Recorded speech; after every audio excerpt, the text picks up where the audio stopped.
Pemirsa, dunia memperingati Hari Hak Asasi Manusia Internasional yang jatuh setiap tanggal 10 Desember. Tahun ini Presiden Joko Widodo bersama Wapres Yusuf Kala dan pejabat tinggi negara memperingati Hari HAM sedunia di Istana Negara.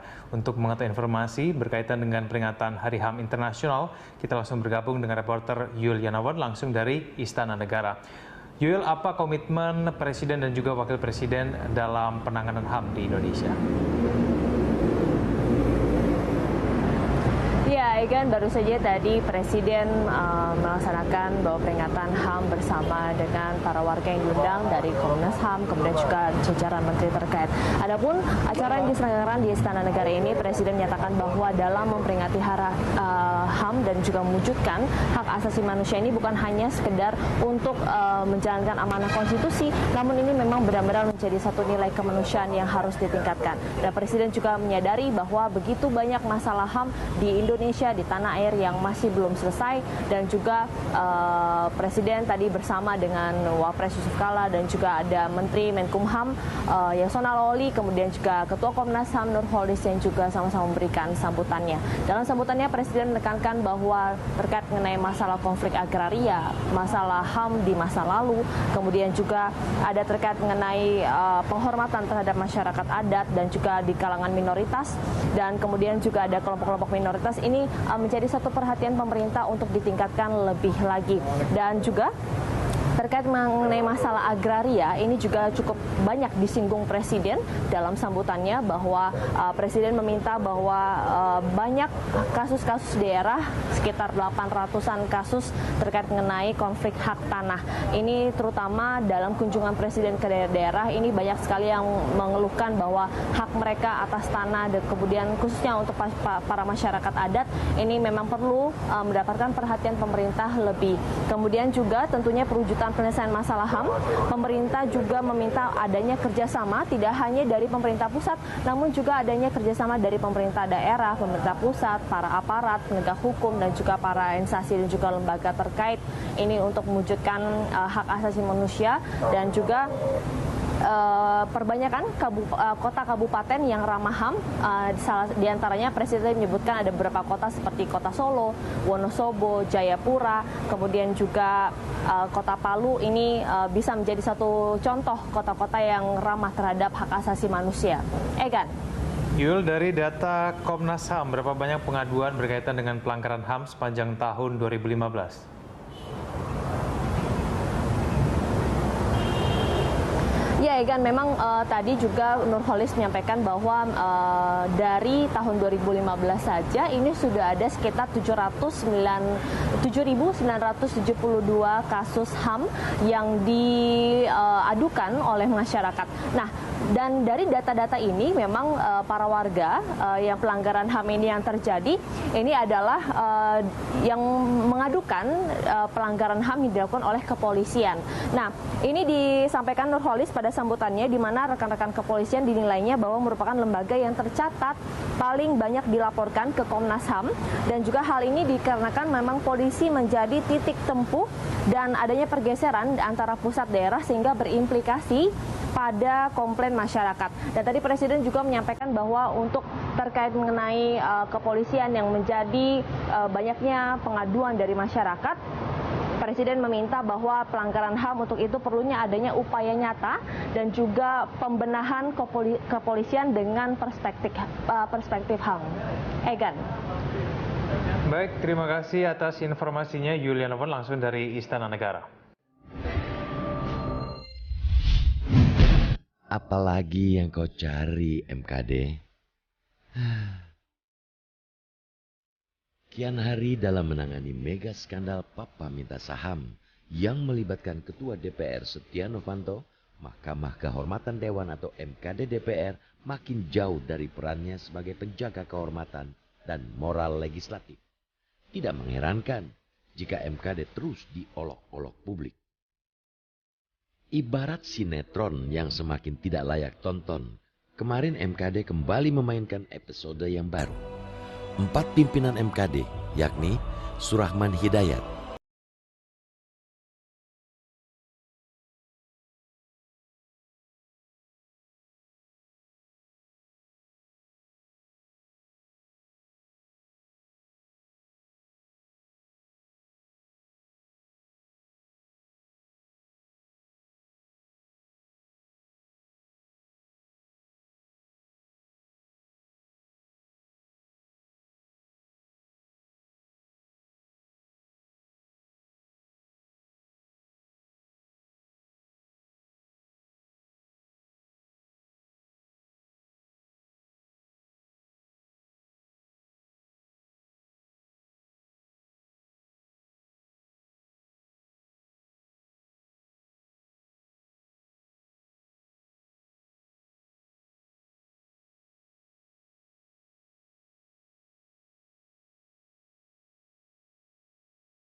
MKD meminta rekaman asli. Dengan peran melaksanakan peradilan etika, MKD sesungguhnya tidak membutuhkan rekaman asli untuk membuat putusan atas tindakan Novanto. Yang dibutuhkan justru kemuliaan nurani yang mulia anggota MKD. Terlebih, seperti yang ditegaskan Kapolri Jenderal Badrodin Haiti, uji alat bukti rekaman sebenarnya tidak perlu dilakukan karena Novanto telah mengakui adanya pertemuan yang akhirnya membuahkan rekaman pembicaraan tersebut. Namun, desakan masyarakat hingga tokoh-tokoh bangsa tetap tidak mampu membuat MKD bekerja tepat dan cepat. Alih-alih bekerja memenuhi kehendak rakyat, mereka justru meributkan hal-hal prosedural, bukan substansial. Aksi-aksi yang mereka gelar tak ubahnya sandiwara, karena tidak ada hasil nyata seperti yang diharapkan rakyat. Ketika logika terus dibengkokkan dan tuntutan rakyat akan keadilan terus diremehkan, tidak ada lagi harapan yang patut digantungkan pada MKD. Sudah tuntas MKD menyia-nyiakan kesempatan untuk memenangi kepercayaan rakyat yang memang telah di tepi titik nadir. Tidak ada gunanya pula MKD berniat menggelar rapat internal untuk membahas pemanggilan Riza Khalid. Rakyat sudah tak lagi peduli lanjutan persidangan yang kelak MKD gelar. Rakyat sudah paham bahwa segala pola dan aksi sidang yang dibikin MKD hanya gincu. Apalagi yang kau cari MKD? Sudahlah, sudah habis stok kepercayaan kami kepadamu. Kecuali kau menunjukkan tanda-tanda bakal memenuhi kehendak rakyat. Kini rakyat mempercayakan penanganan perkara Novanto pada penegak hukum.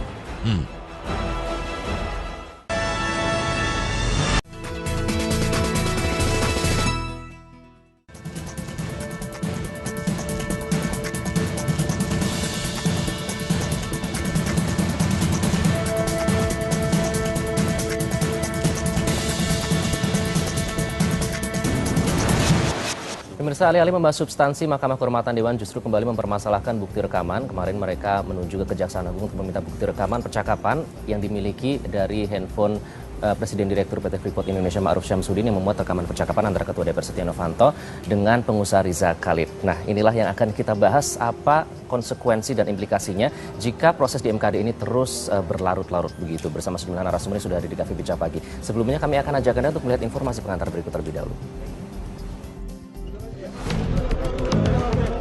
Rombongan Mahkamah Kehormatan Dewan gagal memperoleh bukti rekaman asli skandal permintaan saham yang melibatkan Ketua DPR Setia Novanto. Rekaman tersebut saat ini menjadi barang bukti di Kejaksaan Agung. Rombongan pimpinan MKD yang mendatangi gedung Kejaksaan Agung antara lain Ketua MKD Surahman Hidayat, Wakil Ketua MKD Sufmi Dasko Ahmad, serta Junimart Girsang. Wakil Ketua MKD Junimart Girsang tidak bisa menyembunyikan kekecewaannya karena MKD tidak bisa mendapatkan barang bukti yang diminta. Junimart mengatakan Kejaksaan Agung tidak bersedia menyerahkan bukti rekaman percakapan asli dalam handphone milik Presiden Direktur PT Freeport Indonesia Ma'ruf Syamsuddin. MKD telah menyerahkan surat resmi permintaan bukti rekaman, namun Kejaksaan Agung tidak memberikan dengan alasan atas permintaan Ma'ruf Syamsuddin. Percakapan dengan Pak Jampitsus tadi, ya, bagi kami tidak mengagetkan. Pak Jampitsus menyerahkan surat pernyataan dari Pak Ma'ruf Syamsuddin yang mengatakan bahwa Pak Ma'ruf tidak bersedia apabila barang bukti yang beliau serahkan kepada Kejaksaan Agung ini dipinjamkan kepada siapapun. Beliau membuat surat pernyataan di sini, kami sudah minta kopinya. Ya. Kami sudah minta kopinya. Suratnya tertanggal 8 Desember 2015. Ya. Berarti hari Selasa. Sementara untuk memperkuat bukti rekaman pertemuan Ketua DP pengusaha Riza Khalid dan Presdir PT Freeport Indonesia, Kejaksaan Agung memeriksa kamera pemindai atau CCTV di Hotel Ritz-Carlton di kawasan SCBD Jakarta. Aparat dari Kejaksaan Agung Kamis kemarin mendatangi manajemen Hotel Ritz-Carlton di Pacific Place. Di tempat inilah Setia Novanto menggelar pertemuan dengan Ma'ruf dan melibatkan pengusaha minyak Riza Khalid. Pertemuan berlangsung pada 8 Juni 2015. Saat itu Ma'ruf merekam pembicaraan mereka bertiga. Dari rekaman menunjukkan adanya dugaan pencatutan nama presiden dan wakil presiden untuk memuluskan perpanjangan kontrak PT Freeport Indonesia. Untuk memperkuat bukti rekaman yang telah diserahkan Ma'ruf ke Kejagung, Kejaksaan memerlukan bukti pendukung seperti rekaman CCTV dan bukti booking tempat pertemuan. Karena kita perlu juga itu, termasuk buku-buku tamu dan siapa yang pesan hotel gitu, supaya kita tahu siapa yang menyiapkan tempat tersebut. Itu kan tempat umum ya. Oke? Kejagung sejauh ini telah meminta keterangan dari Menteri ESDM Sudirman Said dan Presdir PT Freeport Indonesia Ma'ruf Samsudin. Kejaksaan tengah mendalami adanya pasal pidana pemufakatan jahat dari hasil rekaman pembicaraan Setia Novanto. Dalam kesaksiannya di Mahkamah Kehormatan pekan lalu, Ma'ruf menyebutkan bahwa inisiator pertemuan di Hotel Ritz-Carlton adalah Setia Novanto. Etik menyimpang pidana lempeng itulah yang menjadi topik dalam perbincangan kita kali ini. Saya ingin ke Bung Yandri, nanti Mbak Leli dan Bung Refli juga boleh langsung menanggapi. Bang Yandri, Anda kemarin saya sempat mengutip pernyataan Anda di depan wartawan ya. Ini aroma kong kali kong apakah semakin kuat begitu melihat proses di sidang MKD yang terus berlangsung? Iya, kalau dari tahapan yang dilalui ya, kita memang melihat semacam kurang serius MKD dalam memproses kasus Setia Novanto. Artinya kurang serius, tidak menangkap aspirasi yang berkembang di masyarakat. Nah, saya bagian dari masyarakat sekaligus anggota DPR merasakan itu. Seolah-olah mencari sesuatu yang bukan menjadi dasar sebenarnya untuk menjatuhkan sanksi etik misalkan. Misalkan masalah bukti rekaman, itu kan sudah jelas. Ya. Pertemuan itu kan ada, ya kan? Pak Ma'ruf kan disumpah di bawah Al-Quran, memberikan kesaksian waktu sidang MKD. Artinya pertemuan itu benar-benar ada, dan sebagai ketua DPR, Pak Nop itu nggak boleh melakukan itu. Nah, artinya MKD membatasi di etik saja. Nah, sekarang kelihatannya saya merasakan itu tidak terlalu serius untuk mengklirkan masalah ini. Nah, kalau ini tidak serius, ini adalah pertaruhan besar bagi citra DPR. Kalau kita lihat pada saat persidangan tuh mereka terlihat serius begitu Bang. Jadi serius ngapain yang kemarin itu pada saat sidang pertama dan kedua? Ya nggak tahu juga, tapi bagi praksi PAN, Pak Sukiman dan Pak Bakri itu saya pantau terus, termasuk waktu Pak Nop minta tertutup, praksi PAN dua ini ngotot terbuka, ya kan? Terus sikap praksi PAN sudah jelas, ini akan dibuka seclear-clearnya, seterang-terangnya kami akan mengikuti aspirasi yang berkembang di masyarakat sesuai dengan nurani, karena ini ada menyangkut, saya bilang tadi, karena kami adalah wakil rakyat, tentu kami ingin mendengar apa kata rakyat. Nah, kalau misalkan nanti MKD tidak merespon secara positif, bahkan melenceng dan terkesan main-main, saya kira semakin hancurlah lembaga DPR ini. Oke, kalau Bang Ruhut bilang dia malu, Bang Yandri malu juga? Saya malu, dan kenapa saya begini, saya kemarin bahkan minta Pak Nop mundur, ya kan? Saya ke dapil di Serang Cilegon itu, waktu pilkada kemarin, saya juga termasuk yang tertuduh. Pak, Bapak minta saham ya? Enggak, saya bilang itu bukan saya. Tapi kan nggak mungkin saya jelaskan satu persatu kan ke masyarakat kan, atau keluarga atau ke pemilih saya. Nah, cara yang paling tepat adalah... Mungkin dipikirnya Bapak minta saham yang lain mungkin. Enggak, cara yang paling tepat adalah MKD, ini momen yang paling pas. Untuk membersihkan semua citra DPR selama ini yang memang terkesan buruk, dan memang ada pelaku buruk itu, ya kan? Nah, apalagi ini top pimpinannya, ketua DPR langsung. Saya kira Pak Nop akan lebih terhormat, lebih masih punya harga diri kalau lebih baik mundur dari jabatan itu, tidak menunggu proses di MKD ataupun di Kejaksaan atau di kepolisian. Bersih-bersih ibarat mandi, berarti yang diguyur harus kepalanya dulu ya, Mbak. Leli, saya mengutip pernyataan Anda sedikit. Anda menyebut bahwa nanti sidang MKD ini hanya berujung pada bising politik, kok tidak mungkin ada sanksi yang dijatuhkan kalau melihat kasus Donald Trump kemarin. Seperti itu? Jadi begini, pertama memang asumsi bahwa MKD itu adalah orang-orang yang akan mengadili temannya sendiri atau jeruk makan jeruk. Itu kan berlaku umum ya, berlaku umum, dan itu tidak akan mungkin mereka legalisasikan seperti itu. Yang saya menjadi catatan saya justru adalah bahwa ini kegagalan komunikasi politik bagi mereka-mereka yang menyatakan diri sebagai wakil rakyat untuk menjalankan fungsi keterwakilannya. Jadi bukankah komunikasi politik itu sebenarnya bukan bersifat linier, tapi ada artikulasi dalamnya yang bersifat interaksional. Nah, ini menunjukkan bagaimana ketidakberpihakan mereka sebagai wakil rakyat yang menjalankan fungsi keterwakilannya. Meskipun mereka dibungkus dengan jubah yang sangat mulia tadi, dari yang terhormat kemudian yang mulia berjubah hakim. Padahal sebenarnya kalau untuk disebut yang mulia berhenti aja di hotel mulia, yang mulia turun gitu kan bisa ya. Jadi bahwa kemudian komunikasi politik yang berlangsung di dalamnya itu justru menunjukkan bagaimana bisa mereka mengadili sebuah etika politik. Sedangkan jalannya proses saja itu sudah menunjukkan ketidakmampuan mereka melakukan fungsi-fungsi dalam etika komunikasi politik seperti itu. Jadi cara mereka mempertukarkan literasi politiknya, pesan-pesan politik antara pelapor, saksi, dan kemudian mereka yang menyebut diri sebagai yang sangat mulia tadi sudah menunjukkan betapa dangkalnya pengetahuan politik para hakim di Mahkamah Kehormatan Dewan itu. Jadi kegagalan ini kemudian dipertontonkan lagi dengan ketidakmampuan mereka untuk mencegah Pak Setia Novanto untuk tidak secara terbuka juga dalam mengadili Pak Setia Novanto. Ini kegagalan kedua menurut saya. Nah, ini padahal di dalamnya itu adalah orang-orang yang melupakan dirinya bahwa mereka itu bukan mewakili partai lagi di sana. Itu yang terjadi. Jadi saya selalu mengatakan komunikasi antara yang memilih dan yang dipilih itu selesai ketika yang dipilih itu terpilih. Jadilah mereka orang dengan tampilan baru, dengan gaya berkelas baru. Dan itu menjadi sebuah ajang pamer bagi mereka bahwa saya ini dekat loh dengan siapapun. Padahal menurut saya ya, tanpa harus ada kalimat Bapak Jokowi 11% atau 9% untuk Pak JK, semua kalimat di transkrip yang dibuka di televisi itu sudah menunjukkan ketiadaan etika itu. Sudah terang benderang. Jadi ajang kedekatan yang pernah tenang aja Pak Presiden kita atur dan sebagainya itu sudah menunjukkan ketiadaan etika satu. Kalaupun guyon itu sudah menunjukkan bahwa saya ini bisa menyelesaikan segala-galanya. Dan ini menurut saya adalah soal bahwa fungsi keterwakilan itu tidak mereka bisa jalankan. Oke, baik Bung Refli, apa yang terjadi dengan MKD? Dipermasalahkan lagi bukti rekaman sampai meminta ke kejaksaan.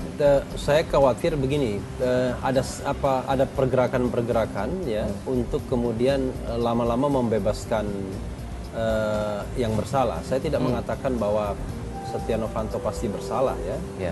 Yang paling penting adalah sidang MKD itu harus dilakukan secara genuine. Jadi tidak boleh genuine itu adalah memang berusaha untuk mengungkap kebenaran fakta yang sesungguhnya ya. Jadi bukan diupayakan untuk kemudian membebaskan misalnya dengan triki tertentu. Saya langsung ingin share begini.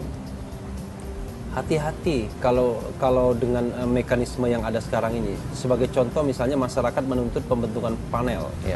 Panel itu akan dibentuk kalau kemudian ada dugaan pelanggaran berat. Nah, ketika kemudian ada dugaan pelanggaran berat, maka kemudian panel akan dibentuk, kan begitu? Mungkin masyarakat senang semua, waduh MKD maju karena sudah maju dengan dugaan pelanggaran berat. Padahal itu belum keputusan. Akan dibentuk panel yang terdiri dari 4 orang dari luar, 3 orang dari MKD, 7 orang. Lalu kemudian 7 orang itu bersidang dan semua sidangnya tertutup, kan begitu? Semua sidangnya tertutup. Lalu ketika sidang tertutup, katakanlah mereka misalnya tidak bisa dipengaruhi, kan begitu? Ketika mereka tidak bisa dipengaruhi, mereka mengatakan memang terjadi yang namanya pelanggaran berat. Sanksinya adalah pemberhentian. Tapi itu pun tidak final. Dilaporkan kepada MKD dan MKD melaporkan kepada paripurna. DPR. Paripurna yang akan menyetujui dan tidak menyetujui pemberhentian tersebut.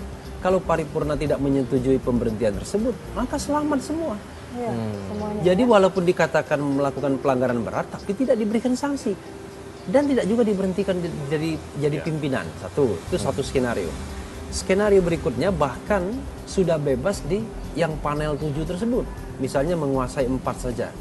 Panel mengatakan tidak terjadi pelanggaran berat, case close, selesai.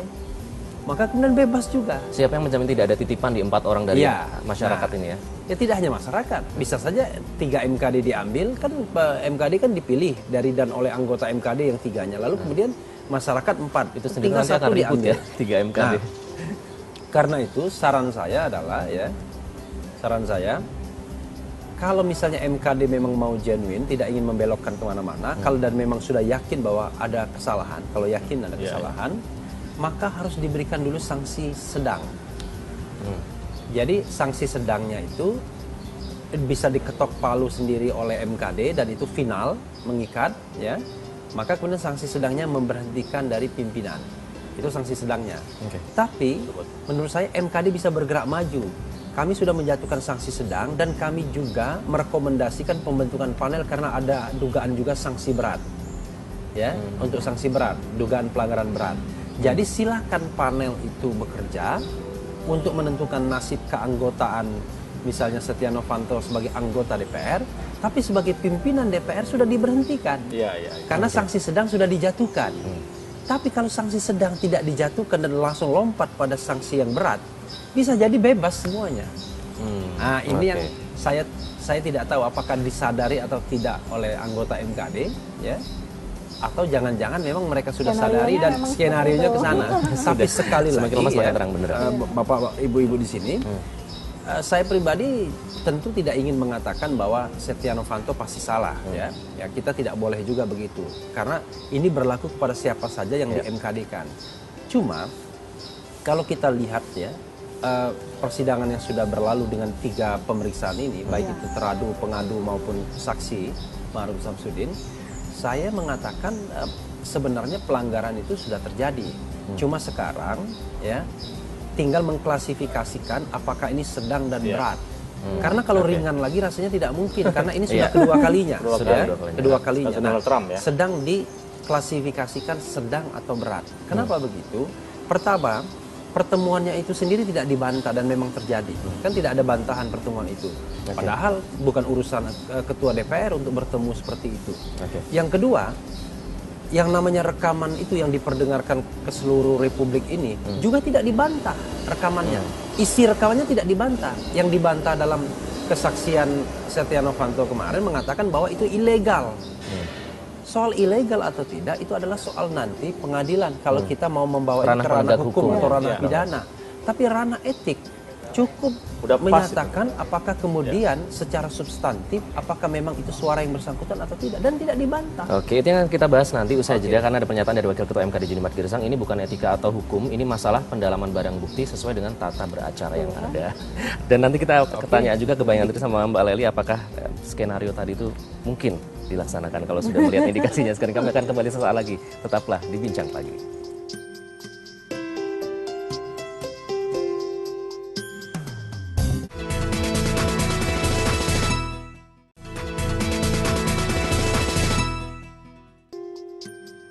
Anda kembali di Bincang Pagi, pemirsa. Etik menyimpang, pidana lempeng, itulah yang menjadi topik dalam perbincangan kita kali ini. Bang Yandri tadi, Bung Refli sudah memaparkan skenario-skenario mungkin terjadi yang berujung pada toh mental juga nanti tidak terkena juga Setia Novanto. Ada melihat ini mungkin?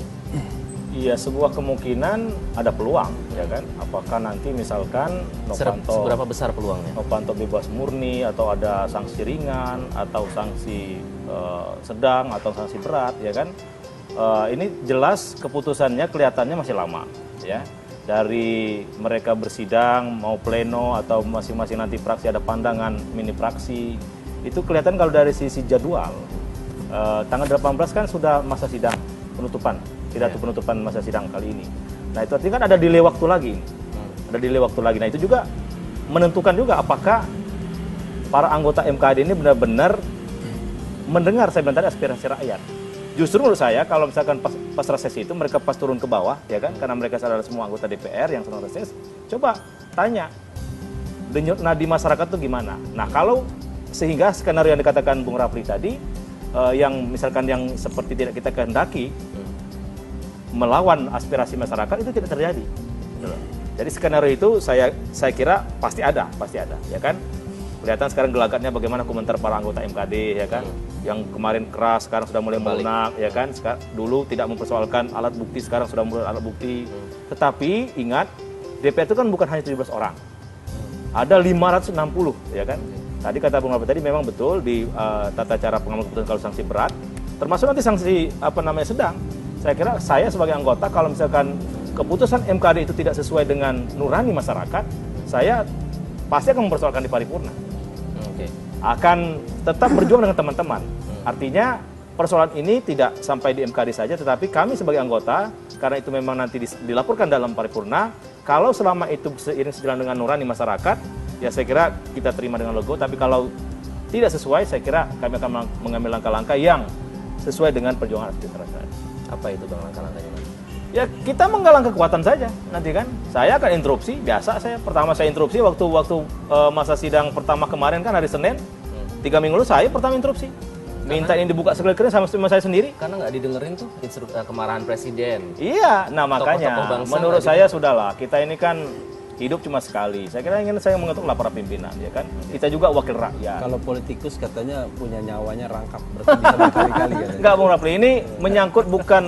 Jadi jangan kita ini memikirkan diri sendiri gitu loh. Kan ada di pundak kita ini kan lembaga yang terhormat, lembaga DPR, simbol negara juga, ya kan. Nah kalau misalkan selama ini rakyat memang selalu sorotan yang negatif kepada DPR, kalau ini terjadi kembali, saya kira saya nggak tahu lah. Terjun bebas. Ditambah lagi misalkan legislasi kurang, lain kurang, ya kan. Tapi konsisten dong, jangan masuk angin kayak nanti yang. Oh enggak, kalau saya insya Allah enggak lah. Di paripurna nanti. Saya enggak lah, saya insya Allah sesuai dengan nurani rakyat lah. Kalaupun masuk angin betul, sakit. Bukan karena kecapean mungkin. Katanya tidak hanya 17 kok, masih ada 560 lain. Kita masih bisa berharap. Kan saya justru melihat di MKD ini tidak ada peta koalisi. Ya. Seandainya ada, justru pada saat ini yang dibutuhkan sebenarnya gitu kan, peta koalisi itu pemerintah bisa menang, yang posisi pemerintah maupun posisi koalisi merah putih misalnya. Dulu kan janji koalisi merah putih itu adalah memperjuangkan segala kepentingan rakyat dan segala sesuatu yang terjadi di pemerintah. Itu masalah voting mungkin belakangan, tapi itu dulu yang terbungkus di image politik mereka, seharusnya kan seperti itu. Jadi apa yang mereka perankan di ini panggung politik depan loh, yang panggung politik depan itu seharusnya semua perilaku tidak layak itu tidak boleh kita tonton oleh masyarakat. Perilaku tidak layak itu tadi yang membela kepentingan orang yang meskipun belum tentu bersalah, kata Pak Refli tadi, disinyalir kan? bersalah. Tapi disinyalir bersalah dari isu rekaman dan sebagainya, pertemuan yang tidak pantas. Nah itu sudah menunjukkan kebersalahan sebenarnya. Tapi oke lah, bagaimana mungkin orang-orang, saya katakan tadi, orang-orang yang tidak tahu etika justru mempersoalkan etika orang yang mereka sidangkan. Itu soal pertama. Soal kedua, dunia politik ini kan berbeda dengan dunia lainnya, termasuk dunia jin, dunia dedemit gitu kan, seperti itu ya. Mereka lebih tidak transparan, tapi mereka seolah-olah transparan. Jadi bagaimana mereka membungkus motivasi politik, motif berkuasa, motif bersahabat, dan motif berprestasi. Motif berprestasi ini mereka singkirkan dulu, bahwa prestasi keberpihakan pada rakyat itu tidak menjadi ukuran bagi mereka. Ke depan mereka itu kan masih membutuhkan suara rakyat. Ini tidak terpikirkan ketika mereka sampai, karena kerja politik itu hanya 1 tahun saja saya lihat. 2 tahun menjelang pemilihan mereka sibuk mengurus bagaimana dipilih kita kembali. juga jangan lupa Bu Lili, jangan-jangan terjebak juga. Ini kan kalau mengganti pimpinan DPR kan sangat internal nih Bung Rafli, internal banget gitu loh, ya kan. Nah kita bagaimana proses ini jadikan momentum untuk supaya ada manfaat ke masyarakat. Nah, PT Freeport-nya itu harus dievaluasi juga. Ya, kita kan jadi itu penting itu loh. Jangan ribut di dalam kita nggak dapat Freeport kan rugi juga. Ini kan momentum untuk membongkar dua-duanya saya pikir. Jadi jangan jangan diharapkan sama Pak Novanto saja. Nah, dua-duanya punya sisi lain yang harus dilihat. Oke, ini sudah ada siap di sana yang benar-benar menjawab dari kita. Kami akan kembali sesaat lagi dengan apa yang akan disampaikan oleh Bung Refli, tetap di Bincang Pagi. Karena rugi kalau kita ini.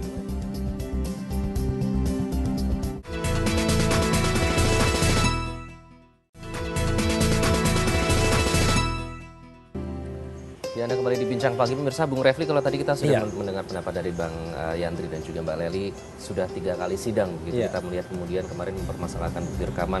Kalau kita melihat ini sepertinya berliku sekali memproses kasus Setia Novanto. Ini akan kemana? Ya, ini yang sebenarnya agak mengherankan ya. Mereka lupa bahwa yang namanya yang sedang diproses itu cuma pelanggaran etik saja. Pelanggaran etik itu ya tidaklah serumit seperti misalnya pelanggaran pidana atau tindak pidana. Kalau tindak pidana misalnya harus didampingi pengacara dan lain sebagainya karena ada konsekuensi pada hukuman badan, ya, ada sanksi-sanksi pidananya. Kalau ini sanksi terberatnya pemberhentian. Jadi pemberhentian itu ibaratnya kalau kita manusia starting from zero lagi, kita tidak menjadi apa-apa. Tapi kita tidak dikurung kan begitu, tidak menghilangkan kebebasan kita atau hak asasi manusia kita. Nah karena itu menurut saya terlalu bertele-tele dan berlebihan ketika kemudian mau cek forensik misalnya, lalu kemudian konfirmasi dan lain sebagainya ke kepolisian. Padahal yang namanya fakta dan data yang ada itu tidak dibantah. Kapolri menyatakan juga tidak perlu ada uji forensik itu ya. Karena tidak dibantah, kecuali kalau itu dibantah. Pertama, pertemuannya kan tidak dibantah. Lalu kemudian rekamannya juga tidak dibantah. Kecuali, semuanya benar adanya gitu. Iya, kecuali dia mengatakan bahwa itu bukan suara saya, itu rekayasa. Ya. Nah, yang dibantah apa dalam keterangan Setia Novanto? Yang dibantah adalah kesaksian lisan Ma'ruf Samsudin dan Sudirman Said yang tidak ada di rekaman. Menurut Setia Novanto itu bohong semua dan lain sebagainya. Kalau itu yang terjadi kan tinggal di cross check. Sidang terbuka ya, dipertemukan dengan mempertemukan mereka. Konfrontasi. Sidang terbuka itu bisa melihat gesture orang. Iya. Mana bohong, mana tidak. Biasanya ya, makin orang itu bersalah, makin tidak berani dia terbuka. Itu pengalaman saya juga. Saya waktu mengadukan Akil Muhtar misalnya, itu pernah mau di crossfire sama Akil Muhtar dan pada waktu itu sama salah satu yang akhirnya mengadukan saya. Simalungun. Ya, Simalungun ya. Lalu kemudian dia didampingi oleh pengacara. Saya bilang saya nggak mau didampingi pengacara karena kalau didampingi pengacara kan sudah nggak benar ke dalam sidang etik. Karena etik itu apa adanya, bukan di make up ya. Berarti kemarin tidak benar ya? Tetapi ketika saya mengatakan kalau memang mau didampingi pengacara, ini dibuka saja ke publik. Mumpung ada wartawan di bawah, saya bilang. Tapi tidak mau akhirnya. Kenapa? Ya karena kalau kita tidak bersalah, kita kan santai. Kita bisa merunut sebuah kejadian itu dengan gampang dengan mudah. Tapi kalau kita mau menutupi sesuatu, itu kan susah, lama-lama inkonsisten juga akan terlihat. Berbohong berkelanjutan. Ya, itu sudah terlihat dari pernyataan Setia Novanto. Saya tidak melihat bahwa MKD kekurangan bukti. Bukti itu sudah sufisien. Berarti sikap dari Ma'ruf Syamsuddin yang membuat surat pernyataan bahwa bukti rekaman ini harus dilanjutkan di ranah pidana saja, jangan diberikan ke pihak lain sudah tepat. Nah, itu kita bicara 3 battle yang ingin saya sebutkan tadi, menindaklanjuti Bung Yandri tadi. Battle pertama MKD. Nah, ini battle yang paling cepat selesainya. Mestinya harusnya nggak rumit gitu kan? Nggak rumit. Battle dari 1 bulan selesai mestinya. Nah, battle kedua adalah mungkin battle politik ya. Battle politik ini adalah mungkin membentuk pansus Freeport misalnya. Pansus inilah yang kemudian membedah tata kelola Freeport selama ini. Jangan lupa ya. Sekarang ini kalau kita uji dengan konstitusi kita pasal 33 dan Undang-Undang Minerba 4 2009, maka sesungguhnya kontrak karya itu sudah inkonstitusional. Tetapi karena ada azas hukum Pacta Sunt Servanda bahwa yang namanya perjanjian harus dihormati. Oke lah, perjanjian itu diselesaikan sampai 2021. Tapi setelah 2021 tidak boleh lagi ada rezim kontrak karya. Jadi rezimnya itu perizinan. Kalau rezim kontrak karya itu equal negara dan perusahaan asing. Tapi kalau rezim perizinan negara yang di atas. Itu sesuai. Akan menuju ke sana. Battle ketiga ya adalah battle penegakan hukum. Ya, battle pidana yang saat ini sedang ditindaklanjuti oleh Kejaksaan Agung. Nah, masing-masing battle ini sebenarnya terpisah, walaupun interconnected, pasti ada hubungannya ya. Tetapi sekali lagi yang paling mudah di depan mata adalah menyelesaikan soal MKD-nya dan kita harus mengawal terus begitu. Nah itu dia, katanya nanti akan bisa jadi pintu gerbang begitu, nanti kita akan menuju ke yang Freeport itu. Tapi kalau dari awal pintu gerbangnya kira-kira sudah ditutup-tutupi, digembok gimana dari awal? Ya saya kira kalaupun kondisi MKD sekarang begini, rakyat jangan lelah. Kemudian para pengamat, akademisi, ya kan, para tokoh, ya kan, tetap terus berjuang. Mudah-mudahan masih ada nurani di anggota MKD dan 560 anggota DPR itu, ya kan, sehingga kalau ini mau dijadikan pintu gerbang perbaikan bangsa, artinya kita ingin negosiasi ulang dengan Freeport dan lain sebagainya. Mari hal-hal yang kecil seperti ini, sebenarnya kan saya bilang tadi, kalau MKD kan sangat internal DPR sebenarnya, diganti tidak diganti Pak Nuk kan internal DPR, tetapi bagaimana kita sekarang memikirkan tapi internal itu menyangkut kepentingan publik juga terhadap kepemimpinan wakil rakyat. Jadi apapun yang disajikan oleh Pak Novanto dalam pembelaan itu kan bukan lagi menunjukkan pembelaan dari segi etika, tapi sudah sangat masuk kepada persoalan hukum bahwa ini legal atau tidak legal. Rakyat tidak ingin tahu itu gitu kan. Jadi apa yang terjadi di balik semua kong kali kong mafia, saya terus terang saja di DPR ini ada maklar kasus, maklar jabatan, maklar proyek. Ini dari sini makanya sebenarnya MKD ini kan gitu, ini momentum sebenarnya, sehingga bisa dijadikan batu loncatan untuk kasus-kasus yang lain, ya kan?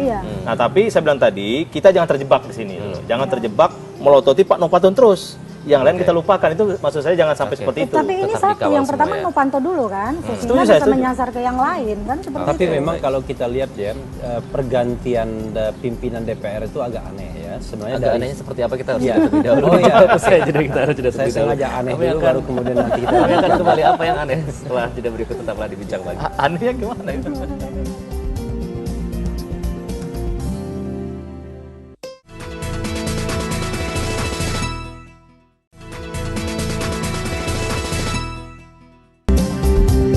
Penyimpang pidana lempeng, itulah yang kita bicarakan dalam topik pertama kali ini. Saya ingin ke Bung Refli, tadi kita sudah sampai di segmen terakhir. Kalau Anda sebut aneh tadi, apakah kita masih bisa percaya kepada MKD? Bukan, jadi begini, saya ini dalam perspektif hukum tata negara yang saya pahami ya. Kan model pemilihan pimpinan DPR itu ada dua. Ya. Ada model penetapan, ada model pemilihan ya. Kalau penetapan itu yang seperti yang kemarin dari partai pemenang. Jadi pemenang 1 sampai pemenang 4 langsung otomatis menjadi pimpinan, kan begitu. 5 kalau sekarang. Nah sekarang kan dipilih dalam satu paket, ya kan. Nah pertanyaannya adalah ketika dipilih kok yang penggantinya dari partai yang sama kalau berhalangan. Nah, itu menarik gitu. Kalau kita berdasarkan undang-undang 17/2014, kalau misalnya Setnov ini diundurkan, dicopot, maka yang menggantikan dari Partai Golkar. Begitu. Padahal ini dipilih. Jadi prinsipnya itu bukan jatah partai. Beda sama yang Marzuki Ali kemarin, jatah partai. Jadi ketika PAN meninggal kalau tidak salah pimpinannya ya, betul. Digantikan Taufik Kurniawan itu betul karena memang jatah partai. Kalau ini bukan jatah partai, ini adalah pemilihan dari dan oleh anggota dengan sistem paket. Nah, ada lagi sistem paket. Kalau pakai teori, mestinya ketika sistem paket ini begitu satu hilang, maka hilang semua mestinya. Kocok ulang gitu. Iya, karena sistem paket. Kecuali pemilihannya satu-satu. Masalahnya adalah kocok ulang itu tidak terwadahi dengan Undang-Undang MD3, Undang-Undang 17/2014. Nah ini aja, tapi by teori aneh. Harusnya penggantinya itu dipilih kembali, bukan langsung ditunjuk oleh dari partai itu. Oke, kita kembali ke kasus ini ya, Novanto ini. Bagaimana apakah kita masih bisa percaya kepada MKD kalau dibelok-belokkan? Masalah kita adalah bukan percaya dan tidak percaya lagi. Kita harus battle ya. Jadi betul-betul sudah mulai skeptis tapi publik. Iya, tetapi publik harus tetap menjaga. Ya, salah satunya misalnya skenario seperti yang saya katakan tadi itu harus disadari. Jangan kemudian publik senang ketika dibentuk panel dengan dugaan pelanggaran beratnya. Karena untuk dikonstatasi sebagai pelanggaran berat harusnya MKD sudah menyimpulkan adanya pelanggaran sedang. Itu satu ya, tuntutannya. Lalu kemudian tuntutan yang kedua adalah rasanya tidak mungkin lagi pelanggaran ringan karena ini sudah kedua kalinya berulang. Sehingga kalau misalnya dikonstatasi sebagai pelanggaran ringan itu publik mestinya tidak menerima ya. Yang ketiga adalah ya kita keep on eye terhadap anggota-anggota MKD ini. Bila perlu kita runut satu-satu statement mereka, ya mulai dari statement yang keras sampai kemudian tiba-tiba kok jadi lunak. 17 orang itu mana yang berubah, shifting, inkonsisten, inkonsistensinya terjadi. Biasanya kalau sudah mulai masuk angin itu pernyataannya tidak keras banget biasanya. Kalau sekeras-kerasnya itu belum masuk angin biasanya. Tapi kalau sudah masuk angin sudah mulai melemah biasanya. Ya, nah itu bisa dilihat dari pernyataan-pernyataan. Karena beliau kan bukan MKD, ya kan? Nah, dan tapi pasti yang belum masuk angin kan? Yang jelas 2 PAN insya Allah nggak masuk angin. Gitu. Ya. Tapi kan di politik itu kan yang kebanyakan terlihat konsisten untuk tidak konsisten. Nah saya tambahkan sedikit saja. Ya. Jadi begini, kalau kita bicara dua kelompok yang besar ini, so-called katakanlah partai pendukung pemerintah, ya, dan tidak bisa dimungkiri dan kemudian KMP yang masih mau merekatkan dirinya dengan pertemuan tokoh-tokoh kemarin, maka sebenarnya yang paling berbahaya itu adalah pemain-pemain bebas di antara 17 itu. Ya, betul. Nah, pemain-pemain bebas ini bisa menentukan hasil akhir. Jadi golnya di injury time. Nah, ini yang bahaya. Mbak Leli, catatan Anda sedikit. Jadi pemain bebas tadi kan dia menentukan arah mata angin politik tadi. Tergantung kepentingan yang akan terbungkus nantinya. Tapi pesan saya kepada anggota MKD ini, sekarang itulah mereka harus menjaga marwah DPR di tengah keterpurukan kepercayaan publik yang DPR ini benar-benar loh nomor 1 yang tidak dipercayai loh sekarang ini. Jadi ini pertaruhan yang tidak kecil menurut saya. Ini dimulai dari kasus Pak Setia Novanto ini.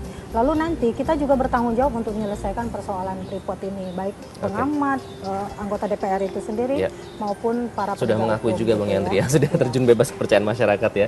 Baik, terima kasih Bung Yandri, Mbak Leli, Bung Refli sudah hadir. Kita harapkan nanti kinerja MKD akhirnya mendengarkan rakyat ya. Insya Allah MKD masih punya hati nurani lah. Masih agak meskipun agak susah ya. Nanti juga akan dibicarakan dalam Budak Editorial Media Indonesia dalam cukup mengangkat tema yang menarik, apalagi yang kau cari MKD bersama Leonard Samosir. Asal jangan MKD itu mereka kok dipercaya. Iqbal dan pemirsa tetaplah bersama kami. Selepas jeda berikut saya akan segera membedah editorial yang pagi ini seperti tadi kata Iqbal diberikan judul apalagi yang kau cari MKD. Tetaplah bersama kami.